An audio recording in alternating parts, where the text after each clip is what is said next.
funds, those kind of companies, but it worked out in the case of RWNTO. And finally, in some countries, simply the dirtiest assets, they are delisted from the stock exchange, because it's, for this kind of assets, it's hard to get equity, really. So they are still important, but maybe not necessarily in the stock exchange. But this does not regard that, because we have, for example, an example of Vattenfall, which is 100% owned by the Swedish state. But at the same time, they are very active in the debt market, so they issue a lot of bonds, and there's a lot of demand for the bonds. So that's probably all from my side. Thank you for your attention. Thank you. Last but not least, Professor Tomasz Żyrysz from the University of Warsaw. I want to hear your take, probably everybody else.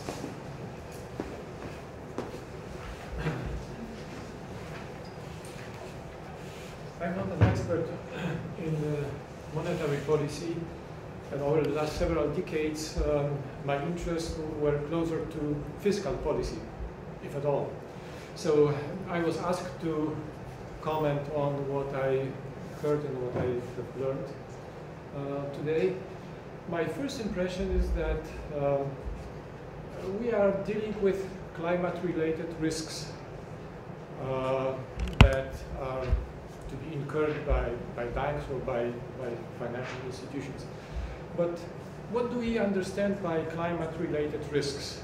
If, for instance, your project fails and you put a lot of money in something, this is predictable, and this is something that the banks can very well probably cope with.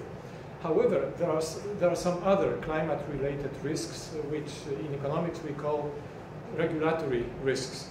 And we complain that the governments take decisions or introduce regulations which are unpredictable, and all of a sudden the financial institution is surprised by the fact that something needs to be changed. But we very often blame governments, which is not necessarily the case, because a number of climate-related risks can be introduced by the non-government sector. For instance, I recall a debate that was in American universities a couple of years ago, what to do with the coal sector. You probably know that all good American universities have huge endowments, like many billions of dollars, and they simply are owners of huge assets. And what to do with coal assets? For instance, Harvard University took a decision not to divest from coal. Princeton University took a decision at the same time to divest from coal. And this is a huge change in the stock exchange market, probably. All of a sudden, you see a huge supply of bonds or something like that in some sector. But this uncertainty was introduced not by the government, it was introduced by the private sector. And banks should be aware of the fact that a lot of uncertainty may come from the non-government sector as well. I heard quite a lot today about financial gaps, about new green deals and so on. My overall impression is, well, not that nothing will change, but little will change probably, because when I look at some investment projects which are called green, I am afraid that in many cases the classification of something being green or not green is purely arbitrary and to a large extent artificial. If, for instance, a bank withdraws from a coal-fired power plant and invests in photovoltaics, it's probably a green investment. But if a financial institution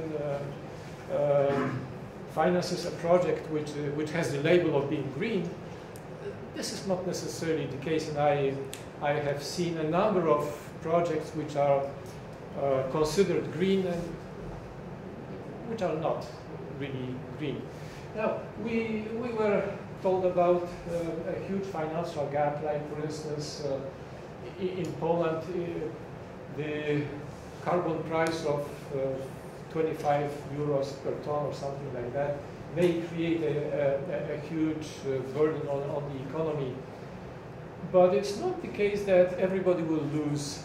There will be some winners, some losers. Professor Curia, for instance, is in the process of building a computable general equilibrium model, which takes into account exactly these shocks, like, for instance, having having to purchase or to spend some money on CO2 permits or something like that. And only when we calibrate a computable general equilibrium model can we say who is going to bear the burden of something and who is likely to become even more competitive and so on. Finally, let me say something about the Weizmann relative slope rule. This was a famous rule introduced by Martin Weizmann in the 70s, which says basically that in the case of perfect information, quantity instruments and tax instruments are equivalent. However, we do not live in a perfect information world. We do not have perfect information about everything. And under certain conditions, sometimes quantitative instruments are better, sometimes tax instruments are better. Now, if we look at specific assumptions of the relative slope rule, then it turns out that a tax instrument is in principle better in climate-related areas. Yet, what we do in the world are quantity instruments rather than tax instruments. Why? Is it because governments or other international institutions are stupid and they don't understand which instrument is better? And the answer is no. It's not that they are stupid and they are not competent, but simply certain instruments are easier to cheat on, and some instruments are more difficult to cheat. In the case of tax instruments, it's very easy to cheat. So for instance, you impose a huge carbon tax or something, and at the same time, you create budgetary revenues, and you recirculate these budgetary revenues in a way which fully neutralizes or maybe even counteracts this carbon tax. In the case of a quantity instrument, it's also possible to cheat, but it's more difficult. Therefore, it's quite rational, in my opinion, that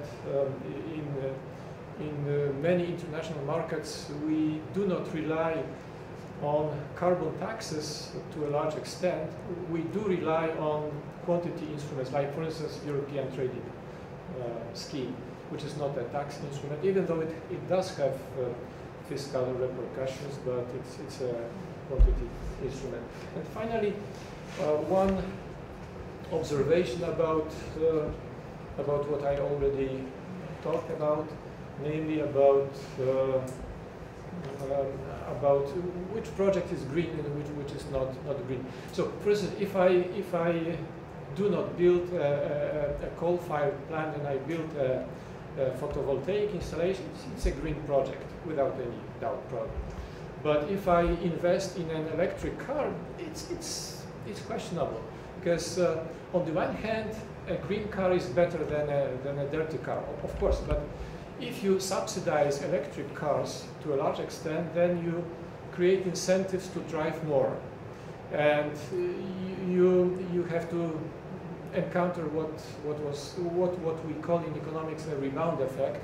That is, you make something more attractive to such an extent that the demand for this something goes up, and this may contradict your original intention to, for instance, to limit the impact on the environment or to abate carbon dioxide or whatever. So, in short, I think that climate-related risks are quite significant and are quite challenging. I think that some of these risks, especially risks which are due to physical outcomes of the climate change, are probably not that difficult to cope with, and probably the financial institutions are well prepared to cope with this sort of risks.